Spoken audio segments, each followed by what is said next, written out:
So Brian inspired me to do an Everesting recap video for you. So that was our turnaround. Let me readjust my hands. Like Brian said, we parked the Comet here, midnight down there at the bottom. I parked my car right here, and we set off probably about 12:05 for what we thought would be our first of 78 reps. We would soon find out, doing math throughout the course of the effort, that we indeed needed to do 87 reps of the climb. So that was 9 more reps than anticipated. And with the segment being about, well, let's just say roughly 3 miles long, it's 2.85. That was almost 30 more miles of distance. So, I'm sure the segment, which is a little old, might have some bad GPS data or something, but it's supposed to read at roughly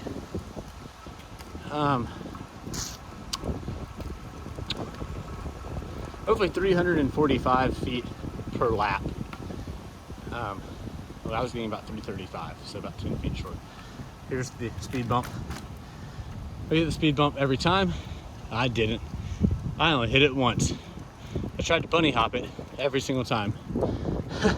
I got to the last rep. We were coming down to do, I think we actually ended our ride, which is ironic enough, wherever this whirling fan is, which I don't know if you'll be able to hear in the video.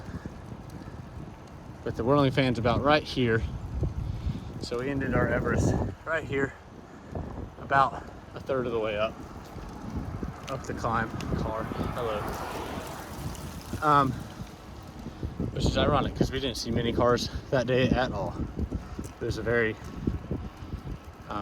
quiet day on the roads, at least. But not in the realm of cyclists. We started the ride at midnight, like I said, but we rode by ourselves till around 5:30, I would guess. And then we started having people slowly show up and start rolling a few laps with us,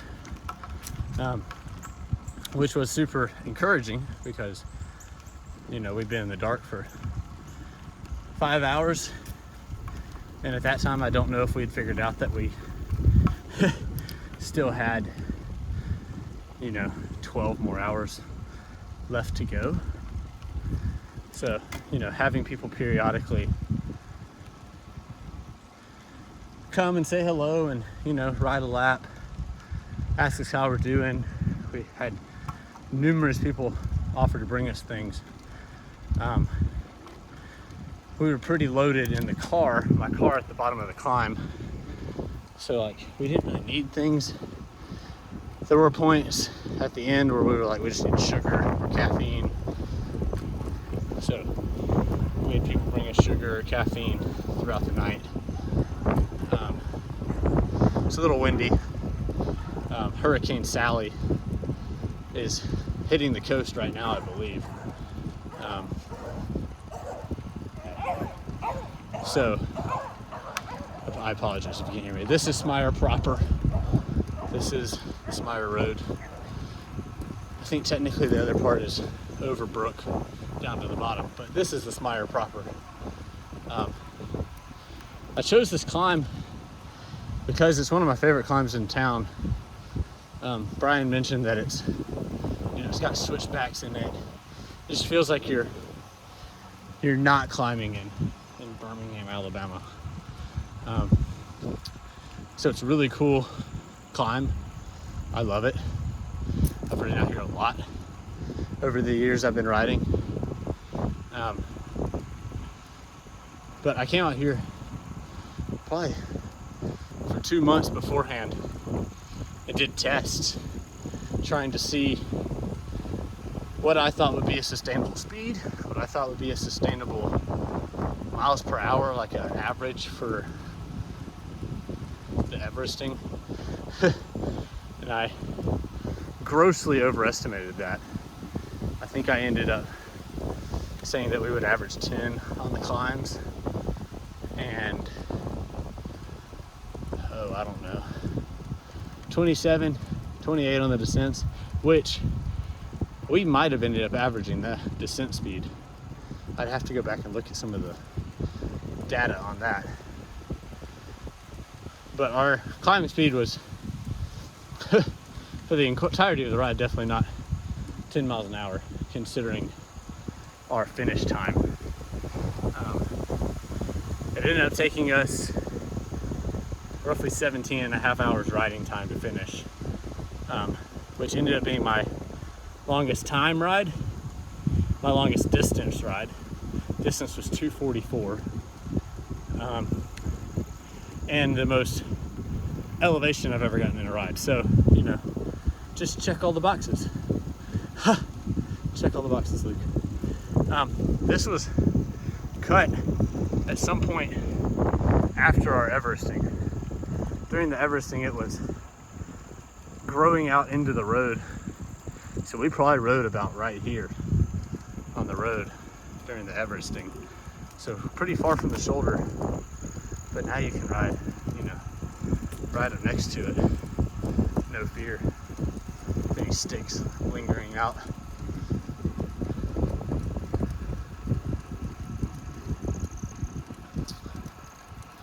But yeah, I can't thank all y'all enough. Anyone who came out and rode, anyone who, you know, sent us messages of support throughout the day.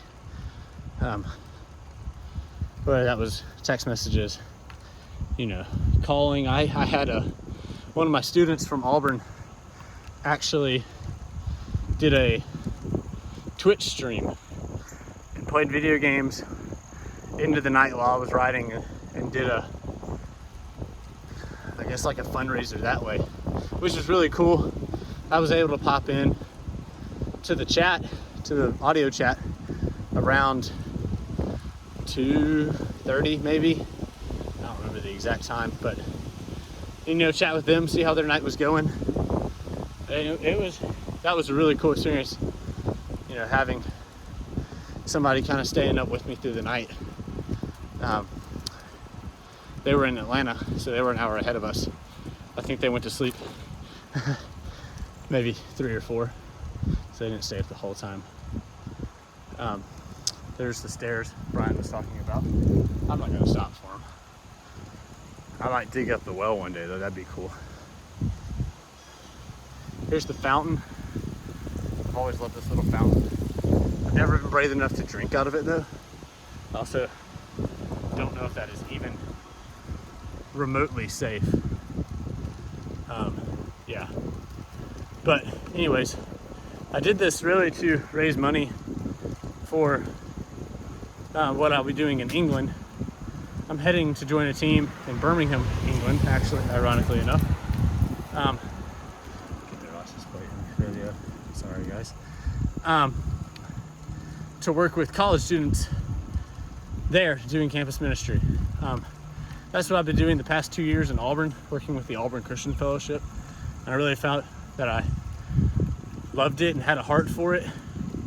So I decided that's what I wanted to do. Full time, at least for the next 2 years. I'm currently signed on for 2 years, but who knows how long it might actually end up being. Yeah, I'm really excited. My visa was submitted, I guess at the end of the week, last week. But it might be a little later than I thought getting that done. There's some more paperwork and stuff to fill out than I thought there was going to be. I've got an appointment set for October 6th, 8th, I think it's October 8th, to fill out some more of the paperwork and get that done so I can head that direction. I'm sitting, after the fundraiser. I was about $1,000 short at the beginning of the fundraiser. I'm currently sitting at 89% funded, which means I need to raise roughly $550 a month while I'll be there. So I'm still looking for monthly supporters. If anybody out there is interested in supporting a missionary, here's your guy. If you are, hit me up, find me on Facebook or Instagram, hit me up in the DMs. I'd love to talk to you about it. But yeah, I thought this would be a fun way to get awareness for that out. What better way than to climb to the top of Mount Everest? Climb to the top of Mount Everest for those students in England that I'll be working with. I'm super excited to head that direction. But onto the climb again, where I just turned on to Smyer Circle, which is kind of where I wanted to finish this segment, like our turnaround point. But it really just didn't make sense since the road was milled back there. You could see it's freshly paved. Would have had to make 2 left turns. It was kind of sketchy, kind of dangerous. So me and Brian opted into doing this one, or the original segment we did, which was just from the base of the parking lot to Shades Crest. But there's a view up here that I thought would have been really pretty, something to look at each lap instead of just doing Smyer over and over again, which for what kind of climb it is, it's beautiful. I love it. It doesn't have the best views. You have to get up here to the crest to really see the views. See, we would have seen the sunset. We would have seen the sunrise. Well, it would have come from over that direction, but we would have seen the sunrise. That would have been really cool. We did see the sunrise, just a little different view, but you have this great view of the home way going into the Birmingham area. But we would have taken this loop around down to the finish of the segment. I guess that's technically the finish of the climb right there. You roll downhill and turn left and head back down towards the bottom, but it just wasn't deemed safe by us to do that. So but I'm gonna roll down across Shades Crest and head on home. I just wanted to make a little video, talk to everybody, and let them know how I was doing on the ride. I guess I didn't talk about how I was doing at all on the ride. I'll do that briefly. About a third of the way through, my left knee started to swell up a lot, so I was in a bit of pain for the last 2/3 of the ride, but I told myself that I wasn't going to quit unless I crashed. I was blessed that neither of us crashed. We had a pretty safe ride the whole day. My back was a little tight towards the end of the ride. I, beginning of the week, had just transitioned into doing trying out a 110 millimeter stem. What's the best way to try out a 110 millimeter stem other than